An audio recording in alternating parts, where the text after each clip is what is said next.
Alright, ancient. So we did our project on ancient Egyptians, and the ancient Egyptians time period wise was 3,100 BC up to 332 BC, and in Egypt, as they're called the ancient Egyptians, but it went like to a little ways up of Egypt as well.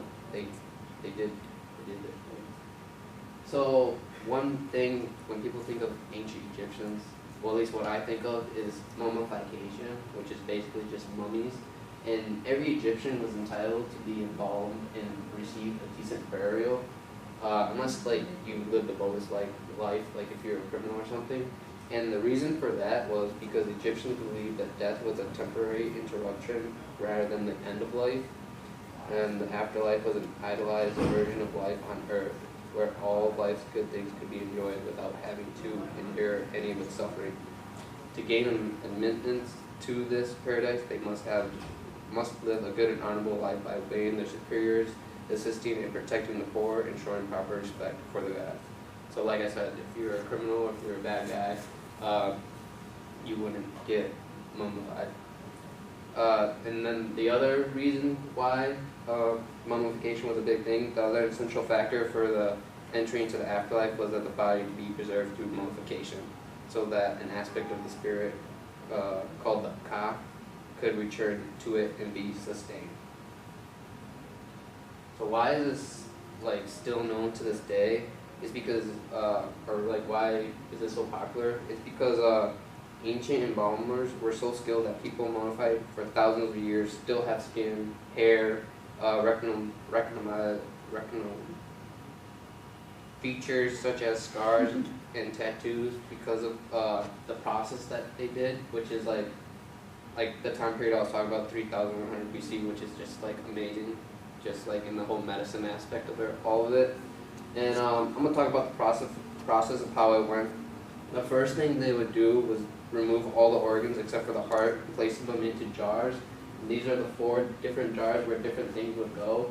And the 4 jar heads represented the 4 sons of Horus. And Horus was an ancient Egyptian national deity.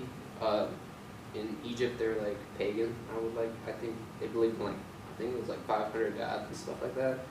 And this one was a very popular one. And the different organs would go into different jars, like such as for Imset. I'm sorry if I'm gonna butcher these names. For Imset, the liver would go in there, and then for Happy, the lungs would go in there, and then stomach was with Dumatef, and the intestines and the lower body was associated with Kembesh Smith. And then, okay, Imset was the head. Happy was the bamboo. And Dufun was the jackal. And then Kembesh was the falcon. Right? So that was the first step that they did. And then after that, they would pack the body and organs in salt to remove moisture. This step was done by using mineral salt called natron, which was a naturally occurring white crystalline mineral salt, which absorbs water from its surroundings. They would leave the body and the organs in this salt for like 7 days until it was all dry, and after that they would wash and rub oil fragments, spices over the body and organs for some reason.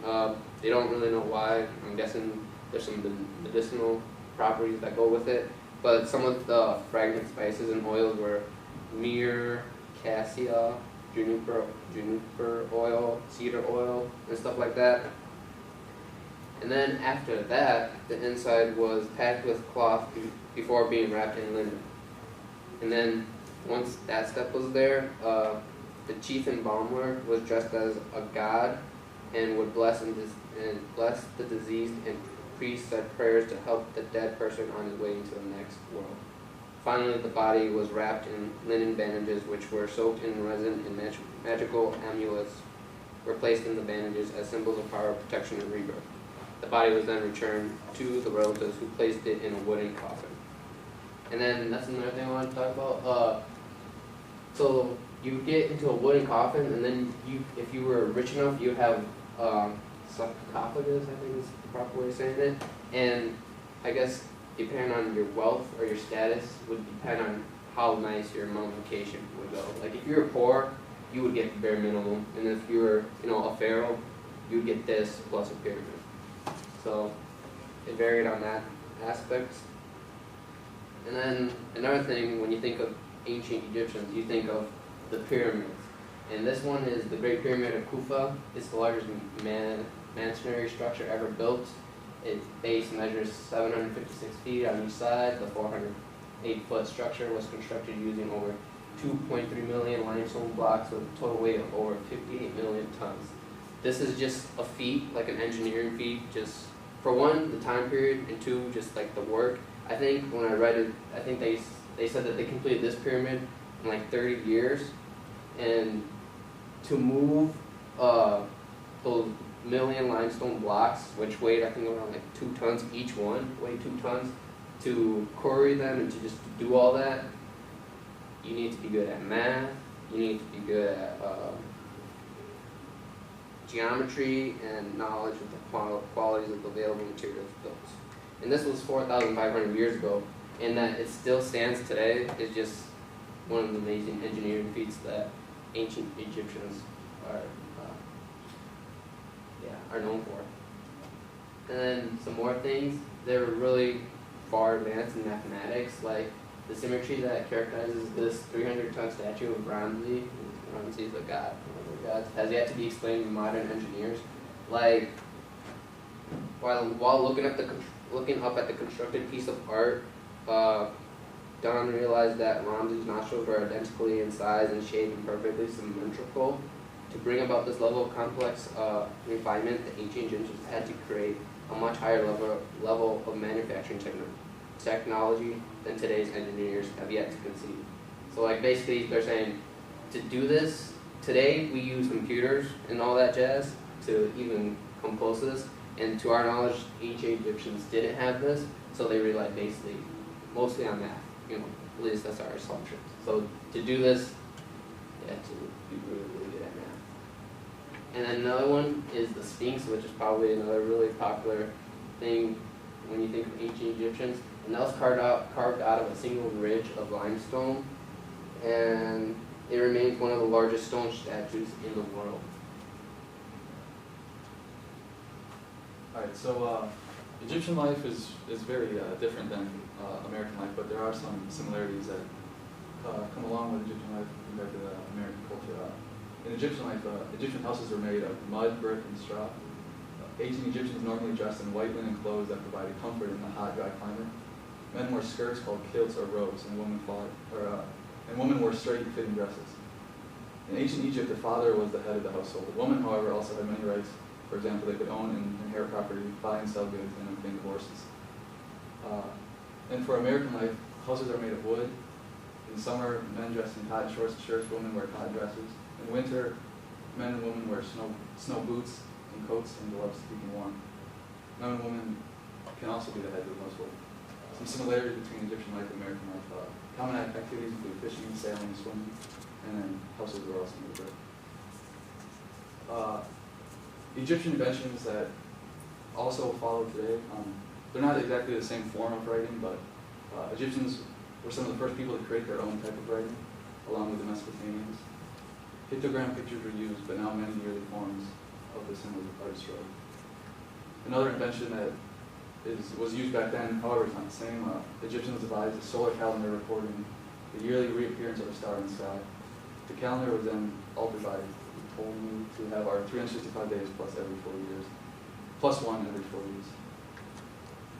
Clocks is also another invention that they used. Egyptians were also using an early form of clock. Two types of clock were invented: the obelisk, or sun clocks based off odd shadows moving through the day and figuring out the longest and shortest days of the year. A water clock was also used by looking at water drips and measuring the rate. Police were also used back then. Egyptian law was kept in order by a type of police. Popular police force was the Magi, who were moving wars. similarity is the caste system, class system. Our American culture is like the Egyptian culture based on how we are social, how we have social classes today, and some people fall in categories in our society like wealthy or poor. The type of job they have, like blue collar or white collar. This is a video on the Egyptian class system. The Egyptians organized their social life like a big pyramid. Different groups of people had different importance. At the top of the social pyramid was the pharaoh. Pharaohs were like kings. They ruled Egypt. All the wealth and treasures of the empire was theirs, and they were worshipped as gods. But the life of a pharaoh was not simple.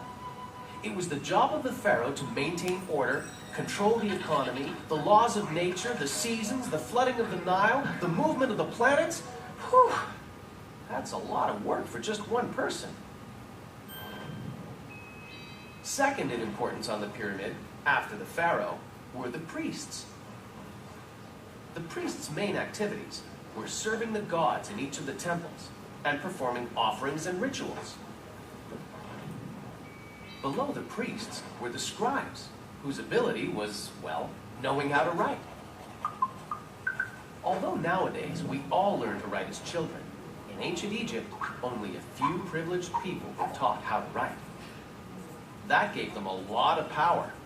In Egypt, they wrote using sacred signs called hieroglyphics. Hieroglyphics were drawings which represented sounds, like our alphabet, except a lot harder to write. Though there were more than 700 different symbols, the writing was ruled by clear and simple principles. The fourth place on the pyramid was occupied by the soldiers. Soldiers were in charge of protecting Egypt and the empire. Because Egypt was so rich, many armies wanted to conquer it and take its wealth.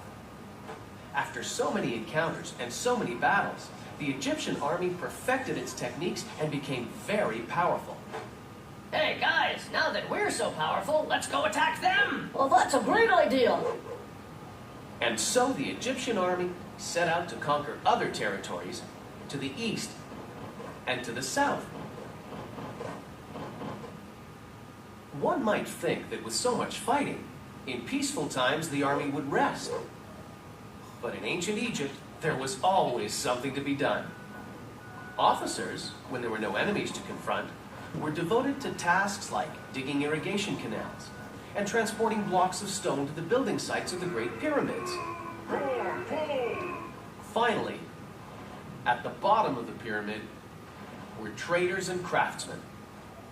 Below them were the peasants. And at the very bottom were the slaves, who, though they were at the bottom, held up the whole pyramid of Egyptian society.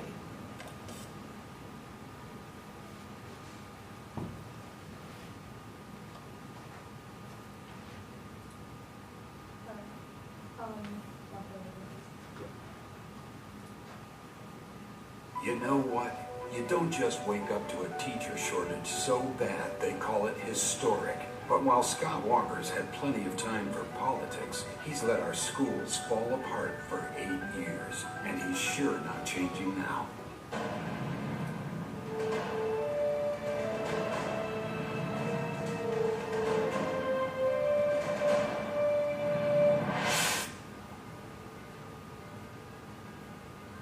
Hello, and welcome back to another installment of History in 5 Minutes or Less. Social structure is a pretty important aspect of any civilization.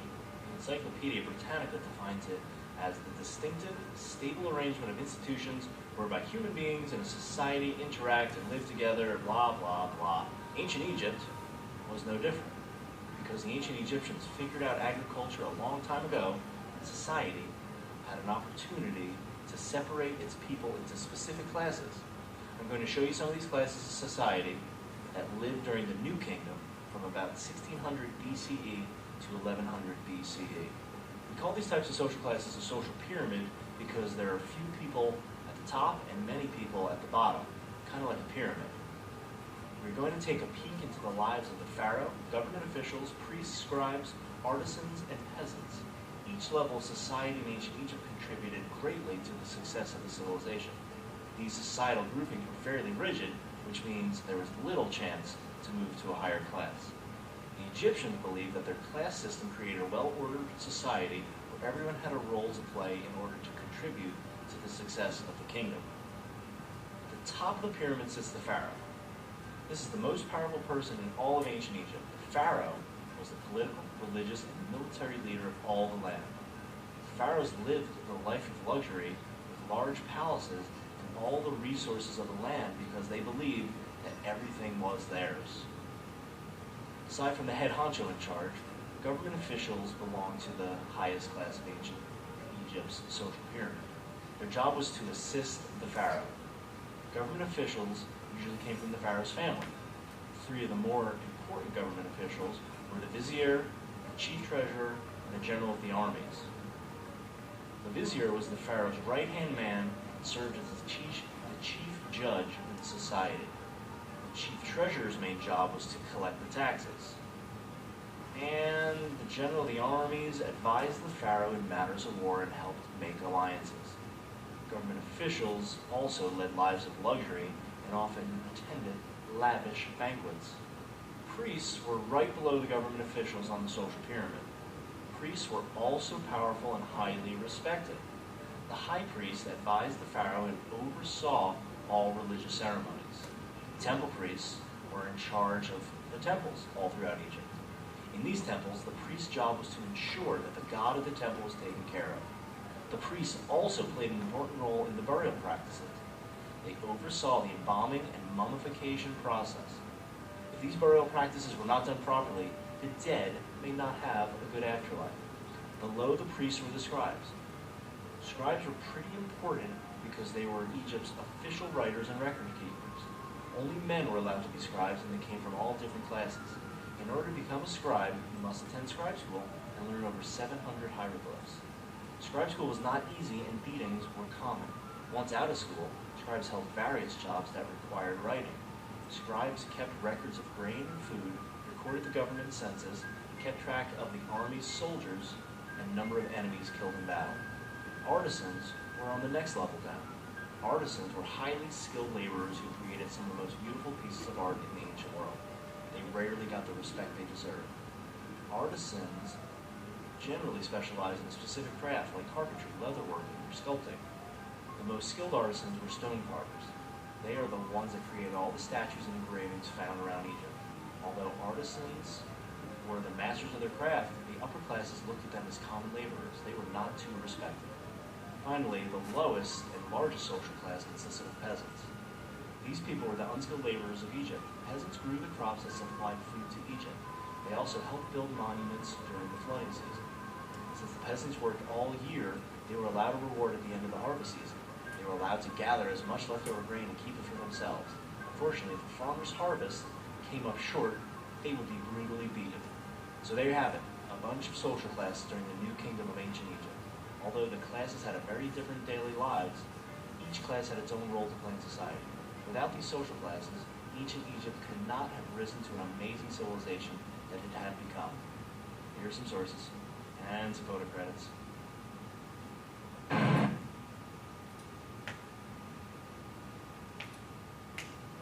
Alright, the family, men and women were tended to marry young, and most marriages were polygamy, with the husband having several wives.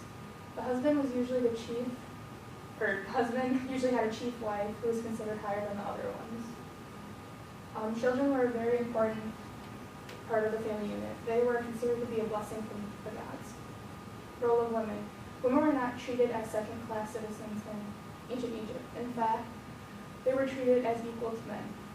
They were allowed to own their own property, testify in court, and even conduct business deals with just like a man could. More than once did a woman rule Egypt as a pharaoh. Role of men. Men worked in the field to earn their families a living and to raise crops to eat. Even though women were considered equal to men in many ways, the men was still considered the head of the household, and women were expected to obey their fathers and husbands. The food. Wheat was a staple food. most peasants survived off a combination of wheat and vegetables because they were few grazing land and meat was very expensive and difficult to come by. Beer was primarily drank in ancient Egypt.